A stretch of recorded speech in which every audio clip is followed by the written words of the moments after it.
Now let's be real, there was no good place to fight during World War II. Yet from the relentless resolve of their Japanese foes to the perils of the jungles around them, the men who served on the Pacific Front faced a special kind of hell. Part of the justification for the use of atomic weapons against Hiroshima and Nagasaki was that the Japanese were such vicious opponents that the Allies would have to fight and die over every inch of land gained on the home islands of Japan. But one thing, at least, is undeniable. Japanese fighters were utterly relentless in the defense of their empire. Iwo Jima is perhaps the most famous example of Japan's determination to fight to the bitter end. The island of Iwo Jima itself is tiny, a mere 8 square miles in surface area. That's smaller than Manhattan.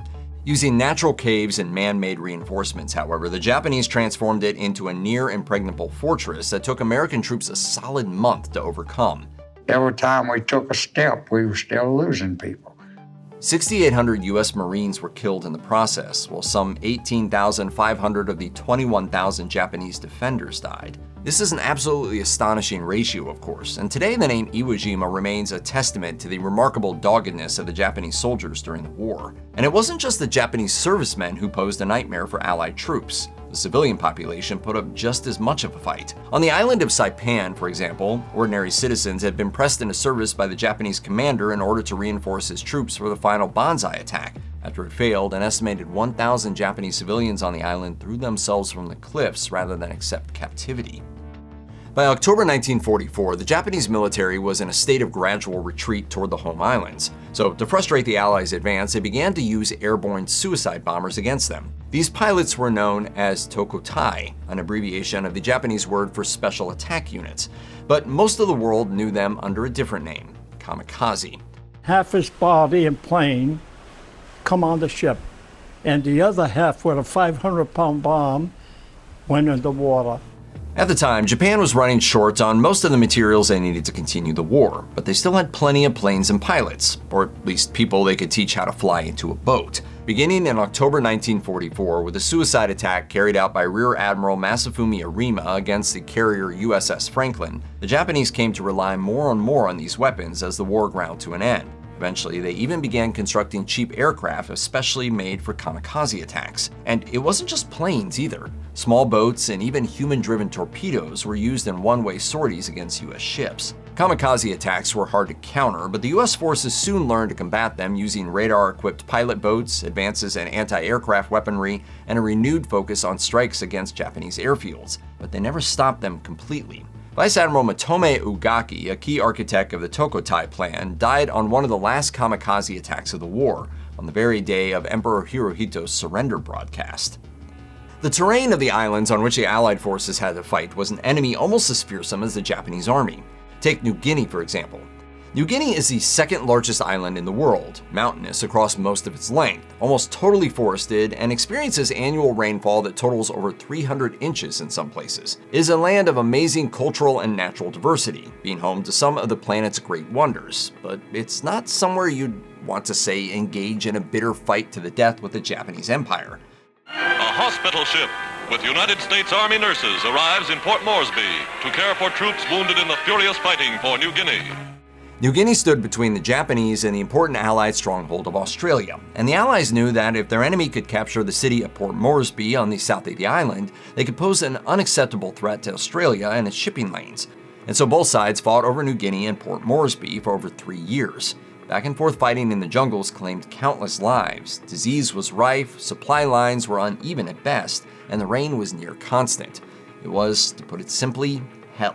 And while New Guinea was the largest and perhaps least hospitable of the lands invaded by US forces in the Pacific, the challenges presented by its lush, rocky terrain were also present on many of the other islands that lay between the Allies and Japan. In its most stripped-down literal meaning, Banzai is a traditional greeting for the Japanese emperor that means 10,000 years. The preceding "May you live" is implied. From that relatively arcane usage, however, the word became a Japanese war cry, and from there came to be synonymous with a savage human wave style of attack. Banzai attacks were deployed particularly frequently during the Japanese attempt to defend Saipan. Marines landed on the island on June 15, 1944, and while fighting a bloody battle of attrition, cleared much of the island over the next 3 weeks. Eventually, some 4,000 Japanese troops and a number of civilians found themselves with their backs to the sea.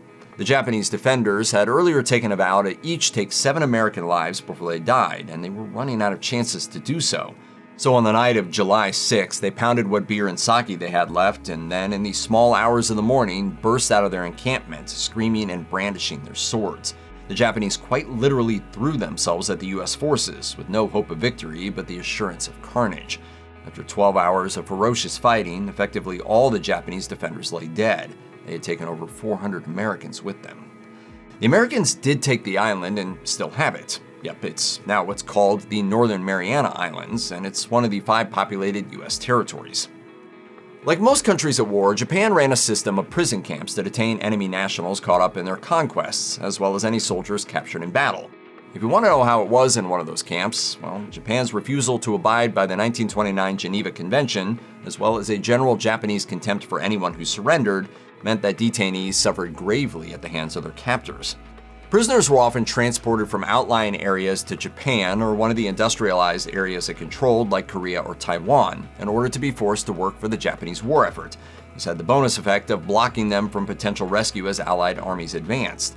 As Japan didn't mark prisoner transport ships, however, many of these prisoners drowned as a result of Allied attacks on what appeared to be legitimate targets.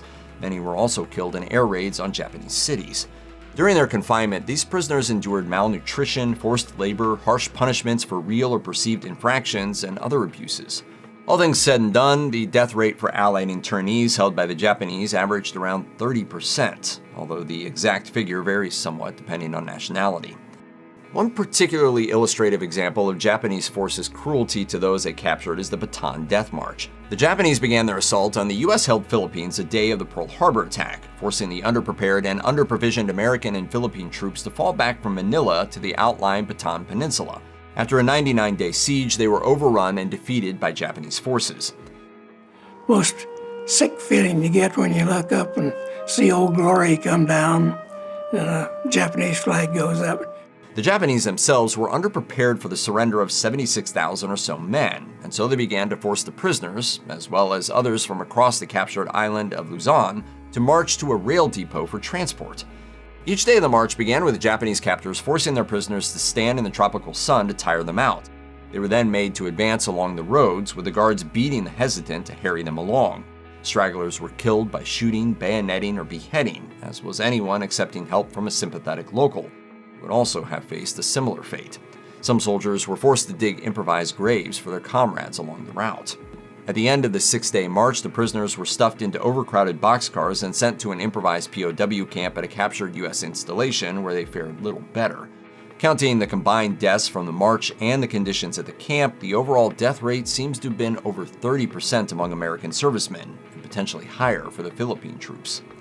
Far from home and in unfamiliar tropical conditions, deployed soldiers found themselves at risk of contracting exotic diseases they had no immunity to, as well as the more familiar ailments that show up in wartime. Disease remained a major killer of servicemen in the Pacific, in fact. In the Southwest Pacific Subtheater, home to relatively large and heavily forested islands like New Guinea, the Philippines, and Borneo, deaths from disease more than doubled those from battle. Contaminated food or water could spread the common yet still highly dangerous dysentery, which you know from the Oregon Trail, as well as cholera and some forms of hepatitis. Mosquitoes, in addition to being annoying as all get out, transmitted malaria. This was a particularly grave concern, given that until 1944, Japan controlled the world's major source of the anti-malarial drug quinine. Meanwhile, dengue, a viral fever characterized by intense body pain that also comes from mosquito bites, also posed a risk. Other pests carried scrub typhus, which can cause hemorrhaging and hallucinations, as well as leishmaniasis, a parasite with symptoms including boils and sores. On top of all that, when soldiers on the rainy islands couldn't stay dry, they often developed skin conditions from the constant damp. Treatment for so-called jungle rot included cleaning and bandaging the area, then staying dry and avoiding sweating, which, as you might expect, was a pretty tall order for men on the front lines. Japan invested heavily in biological warfare research both before and during World War II. The notorious Unit 731 experimented freely on human beings, civilians and POWs alike, and Japan actually employed bubonic plague as a weapon in its war against China. And the fact that we also contributed to such deeds, it's really regrettable. There were also several plans and attempts to use germs against Allied forces in the Pacific, which the Allied brass were entirely aware of. A handful of twists of fate saved Allied servicemen from being added to the grim tally of Unit 731's human guinea pigs. Plans to infect the besieged American and Philippine troops at Bataan were rendered irrelevant by the Allied surrender. Gliders intended to hit troops on Iwo Jima with plague bacillia never successfully reached the facilities to receive their fatal payload. And while plans were made to attack the US homeland with weaponized plague, they were canceled repeatedly by the Japanese leadership, who feared that unleashing germ warfare on American soil would turn the whole world against them. During World War II, the rule of thumb was that soldiers could withstand something between 60 and 240 days on the front lines before they cracked. Now, that might sound like a wide range, and it is, but situations on the front could vary nearly as much as the individuals who were sent there. For example, a soldier was considered reasonably lucky to remain coherent after 45 days on the front line during the invasion of Normandy. The armed services tried to screen out those believed to be mentally weak, but they often failed, and even some of the most elite fighters succumbed to stress, exhibiting symptoms such as tremors, amnesia, and enormous sensitivity to loud, sudden noises. Eventually, commanders had to acknowledge that it was basically impossible to predict an individual soldier's breaking point. As you might imagine, this psychological strain could be even worse for those taken prisoner. The control exerted by captors, frequent abuses, fear of torture or death, and loss of agency could bring a human being to the absolute brink, and surviving prisoners often felt the consequences long after they were liberated. A study conducted 40 years after the war's end noted that, while veterans with and without POW experience had similar rates of anxiety and depression in later years, the former POWs were almost 3 times more likely to be diagnosed with post-traumatic stress disorder during their lifetimes.